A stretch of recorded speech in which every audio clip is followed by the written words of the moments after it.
তো প্রিন্সের মেকাররা কিন্তু শাকিব খানের প্রিন্সের যে লুক থাকতে যাচ্ছে সেটা কিন্তু রিভিল করে দিয়েছে। এটা আসার আগে সবাই গেস করছিল যে এর কোনো টিজার আসবে বা মুভিতে কি কি থাকতে যাচ্ছে এসব দেখাবে, প্লাস শাকিব খানের লুকটাও রিভিল করবে। কিন্তু মেকাররা এসব কিছুই করেনি, শুধু একটা মোশন পোস্টার দিয়ে দিয়েছে। সে মোশন পোস্টারে কিন্তু তোমরা শাকিব খানের লুকটা দেখতে পারবা। তার লুক নিয়ে বেশি একটা ছেড়ছাড় করা হয়নি। তাকে তুফান, প্রিয়তমা এরকম লুকে দেখতে পারবা। শুধু তার মাথার উপরে একটা বেনি থাকবে, মানে গ্যাংস্টার টাইপ হাইপ দেওয়ার জন্য তাকে এই লুকটা দেওয়া হয়েছে।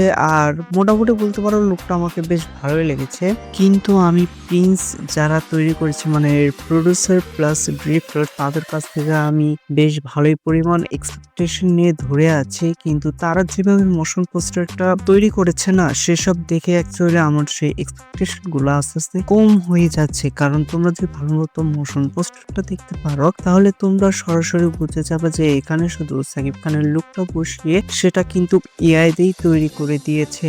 এআই যেরকম ভাবে ছবিটা তৈরি করে দিয়েছে ঠিক সেরকম ভাবে কিন্তু আমাদের কাছে রিভিল করে দেওয়া হয়েছে। মানে মেকাররা এত বেশি সময় নেওয়ার পরেও যদি এরকম বাজে ভাবে আমাদের সামনে শাকিব খানের লুকটা প্রেজেন্ট করে, তাহলে আমি ভাবতেছি যে এর স্টোরিটা যদি ভালো হয়, সেটা যদি ডিরেক্টর ভালোভাবে প্রেজেন্ট করতে না পারে, তাহলে কিন্তু সেই সিনেমাটা ভালো মতো চলবে না। একে তো বাংলাদেশের থিয়েটারের সংখ্যা কম, তার উপরে কিন্তু লোকজন সিনেমা দেখতে একদম খুব সীমিত লোক চায়। আর বছরে মাত্র দুইবারে কিন্তু, মানে দুইটা ঈদেই বাংলাদেশে সিনেমা বেশ ভালো পরিমাণ মুক্তি পায়। সেগুলোর কিন্তু গল্প সচরাচর ভালো হয়ে আসছে কয়েক বছর ধরে। আর শাকিব খানের যে বিল্ড আপ এখন হয়েছে, মানে সে এখন যে পজিশনে আছে, সে পজিশনে যদি শাকিব খানকে এখন প্রেজেন্ট করে না দেখাতে পারে এই সিনেমার ডিরেক্টর আবু হায়াত, তাহলে কিন্তু শাকিব খানের আবার ডাউনফল শুরু হয়ে গেলেও যেতে পারে।